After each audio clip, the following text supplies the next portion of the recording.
Welcome to the treasure room.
Ten, 9, 8, 7, 6, 5, 4, 3, 2, 1, 0. Prepare for vault door opening.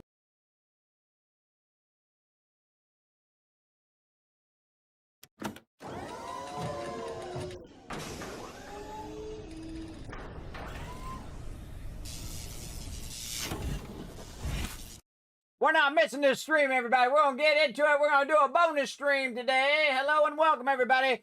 Happy Friday. Hopefully you're all doing well, which it's actually Saturday now. But it's Friday for me because I'm still, my go Friday into Saturday morning and then Saturday night into, I'm flipped from everybody else. So it's always weird to go to sleep and wake up on the same day, everybody. It'll really throw your schedule off big time. But thanks for coming in and hanging out, everybody. Let me make sure I got all my stuff running over here. And the funny thing is, everybody, I have to check the calendar to know what day it is of the week. Sometimes I have to check and see what month it is. That's really when you know you're out of it. But yeah, we're going to have some good times tonight, everybody. We're going to have some fun playing some Astroneer MEGATECH. There I am sitting in my little thing here. Man, this is one of my favorite games of all time, everybody. If you've not discovered the wonderful Astroneer, and actually you'll see it scroll by behind me here at some point. One of my favorite games, everybody, made even better by the massive MEGATECH, which is actually right outside our base here somewhere. Oh, there it is. You can't see it too well in this little picture, maybe if you're looking really close, but there is a big, ginormous building right here, everybody. There's an absolute mega building behind my base, and we had just gotten to the point where we had setting it down. We played from scratch, everybody. We started completely over again. Showed you a lot of my techniques, a lot of tricks on how to go in and create unlimited power at the very beginning, as well as how to do unlimited research as well, and to automate all those things, to automate that power, to automate those research right at the very beginning, so you can just let it run and run and run while you're busy doing other things, discovering different locations, finding resources, and setting up other processes as well. So it'll do those two processes for you most of the time. And then as you're doing those processes, of course, you're going to be unlocking even larger and cooler stuff as you go along. And so we're working on the MEGATECH. Now, the rest of the game, everybody, I've played through many times, so I'm going through the quest fairly quickly. And, of course, showing you how to collect resources, where to grab those resources and set them up. We had to do some prerequisites before you can do MEGATECH. And so what is MEGATECH, everybody? It's a bunch of different projects that you can do in-game. You collect certain resources, and then it builds those giant projects, and each project does a different thing. We'll get into the deeper detail of it later, but you do have to have the following quest done. It is forward progress, which you got to place a shelter and a landing pad on another planet. And I wrote it down on my spreadsheet over here. That's what I'm looking at. Then you print a chem lab, and you use the chem lab to make rubber. I forgot to write that down. I should write that down in my spreadsheet over here as well. And make rubber. There we go. You only got to make one. It's not like you got to make a whole lot of it. So you just make the one. And then one called Unearth, which is you got to make one of the large extractors and then extract something using it, right? And so we did all of those things, and then we're able to unlock it right over there. Yeah, you can see that there is a stand in front of it that is asking for some resources. So we're going to get the resource. We're going to go do it. Now, I don't know that much, and I don't want to know too much, everybody. So remember, backseat only when asked here in the stream, unless I'm doing a learn to play, which is a separate type of thing. If I'm going to play a game for about an hour or two on stream, and then you see it say LTP or L2P, learn to play, then you'll see also in my tags that it says backseating okay. Always good to check those tags, everybody, see what mode I'm in. And then you can backseat game all you want other than spoiling storyline. Don't spoil the storyline. That's very, very important. Don't spoil the storyline as well. So yes. So very, very cool as well. So we're going to get into it. Thanks, Dragon Wolf. I see you there at the top of the stream, backing me up. I appreciate you. 1,000 kids catch everybody in the chat. Well, is it going to be like that tonight? Is it going to be like that tonight? Is that how it's going to be? I was fooling around with this. It seemed to be working, but apparently no. I know it has something to do with Twitch, I can tell you. It's making my life difficult. Come on, Twitch. Let me put some caps in the chat for my team. For my crews. For my peeps. No? Not going to let me do it? So sick of doing technical stuff, everybody. So many years of my life wasted with this technical crap. It's always something. It's always something that I have to solve and press buttons and flip switches and do some technical crap over here. I got to reset it again. I reset it every time I want to press a button on my stream deck. That seems sucky. All right, there we go. All right. See, I got to do that over and over again, everybody. This is like such a huge waste of my time. When other people's stuff doesn't work. All right, I'm going to give you a bunch of caps before it stops working again. There you go. Because I know you guys put ones in the chat. I appreciate that as well. That's Mr. Nod, you coming in with the Love Lurker train. Thank you very much for that. Richard Jay, what's up, Jay? Oh, man, we're going to have some fun tonight. Everybody settle in. We're going to, yesterday, by the way, 11-hour stream, everybody. Yesterday, man, I was tired, everybody. I was all tired. So I rested up a bit. So I'll be nice and strong here in the stream. So we're going to get into it. That's Mr. Knight, you coming in with the ones. What's up? Thank you for the ones. Thank you, Tab. Thank you, Dragon Wolf. Appreciate it. Thurber coming in saying hi and giving a tip of the hat right back at you. How you doing, Thurber? Thanks for hanging out. Hey, Kismet just brought Astroneer on PS5. Hopefully able to sit down and play some soon. Kiss your weekend goodbye. Yes. Oh, man. Once you start, everybody, you can't stop. It's such a great game. Oh man, you just want to, I just want to do one more thing, and I just want to add one more thing to my base, and I just want to get this next resource. I want to get that, and I got to fix this thing, and I got to add that thing. And before you know it, 11 hours have gone by, and it felt like that. Like that, everybody. It was like, boom. Hey, thank you for the biddies, Doc Croc, coming in, showing some love. We'll replay those here when we get in our other screen. But it says, hey, Kismet, it's so rare I log on to Twitch these days, but completely random, did just the time for the bonus stream. It was fate, Doc Croc, that you would come in. Everybody show Doc Croc some love in the chat. You know that Doc Croc is actually, I believe, in the original Vault 45 from 10 years ago in Fallout Shelter. You're still in there. You're kitted out to the T, Doc Croc. You are kitted out to the T, bro. And I appreciate it. If you don't watch Twitch all that much, but you came in just into my stream to drop some bits and say hello. I greatly appreciate it. I just made my night. Thank you so much. I appreciate you.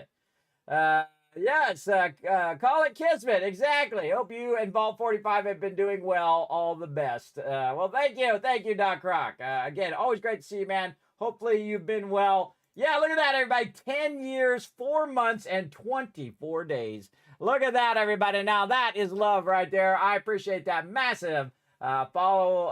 And thanks for coming in and hanging out, as always. A long time OG of the stream right there. The Doc Croc, everybody. Again, he's in Vault 45. He's in the original. The one I started on day 1 of Fallout Shelter and has been running for almost, I think it's 4,000 real-life days that has been running for 10 years, everybody. Still running to this day. Still going. By the way, if you ever notice on my computer, everybody, I never uninstalled Fallout Shelter. It is actually always installed on my computer because I moved it from mobile to my PC. Sadly, when I did that, I didn't realize that they only update a lot of the events on the mobile version, and they stopped updating the stuff on the PC version, which sucks. But I guess I could figure a way of moving it back if I really wanted to. But that's okay. My vault runs itself now, everybody. I'm the overseer's overseer. So I just put some peeps in charge, and they take care of it. If there's any really big stuff, then they come to me. Otherwise, it runs itself at this point. And all my peeps are totally kitted out, everybody. They all got power armor and the best weapons and the best gear and all of that. Nothing else I need to do. That's what the ultimate thing is, everybody, to eliminate yourself from the equation. That's the ultimate management. When they don't need you anymore. They can just run themselves. That's the best. And then I can go on and play some Astroneer here. As you can see. But yeah, it's always installed on my machine, and that vault is always running. Always running every minute of every day. Not on my machine, but you get the idea. It's always live.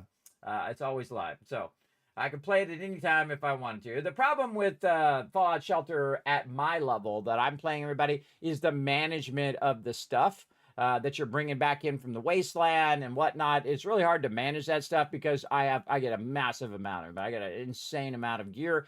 And then I have to go in and manage it, and then it's like sorting in 7 Days to Die, but less fun because it's the ability to manage your gear and stuff is super awkward in there when you have massive sums of gear. When you have just a little bit, it's not so bad, but when you have massive sums of gear, it's hard to say, okay, I don't want this, I don't want that, I don't want this, because it is really tedious and time consuming. Again, if they fix that part, that would be, I think, a huge boon. But it's really, the use case is for someone who's played, to the umph degree, who's really been, going all out. And of course, I got all my mega dwellers, everybody, who I've trained all the way up at level 1. I've trained them all the way up to maximum stats first.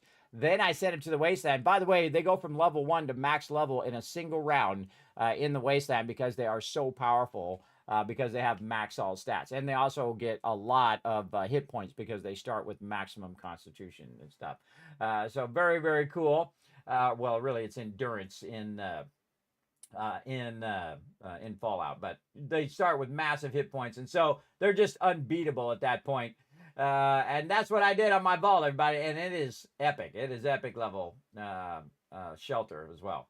And been running 4,000 days nonstop. So if there's any overseer that you want, this is the one. That's why I have Overseer Kismet on my thing there, because you are in Vault 45. If you didn't notice the teleporting at the very top of the stream, you have teleported into my world, everybody, the world of games. We're going to have some fun playing them. That's for sure. And again, thank you, Doc Croc, for coming in and hanging out. There you go.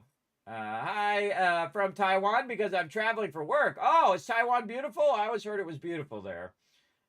Very lush location on the outskirts anyway, if you're not in the main cities.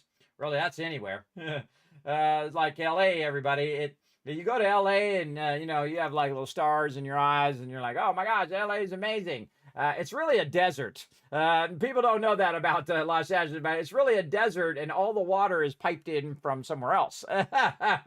And then so they put up palm trees and they put up a whole bunch of stuff to make it look like a city, but really it's just a desert, and it's really a concrete desert too because they paved everything over anyway. But it's just like gigantic grid of asphalt. If you've never been to California, everybody, this is one of the first cities, Orange County and Los Angeles, that was built on a grid, meaning that they have perfect roads. They don't have those round, windy roads that have 15 names, like when you're going through Texas, everybody. Ever been through Texas, and you're like, wow, what the hell? It's got like 5, 6 names on this road. It's like the 12 and the 47 and 13 and 40. I'm just making those numbers up, everybody. But it's got like 15 names on there, and you're like, which one is the one that is the actual name of this road? Name of this freeway that I'm on right now. And that's many places, everybody, that have different roads like that. And the roads evolved over years because they were passed first when they were dirt roads, and then they were turned into regular roads, and then the roads aren't straight in a lot of places.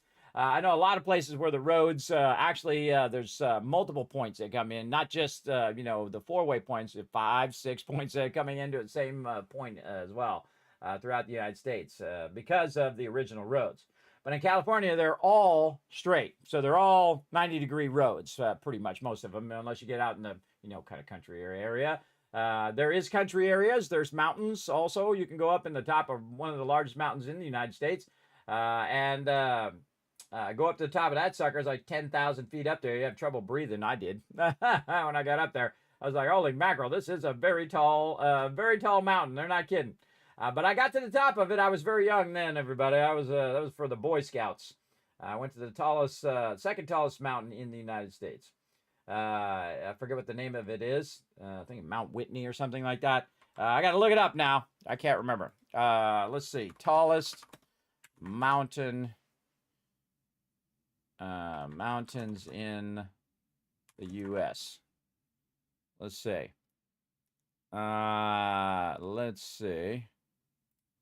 Highest major summits. Let's see. Oh, well, not counting Alaska. Holy mackerel. All right. Well, wow. Okay. Mount Whitney is the name of it. That's it. Yes. Oh, I was wrong. It's not 10,000 feet. It's 14,000 feet. Sorry, my bad. That's a tall mountain, everybody. One of the tallest mountains, I think it's in the continental U.S. I think that's what it's called. Continental U.S. doesn't include Hawaii or in Alaska, because there's a bunch of these in Alaska that are dying. Stop streaming to YouTube.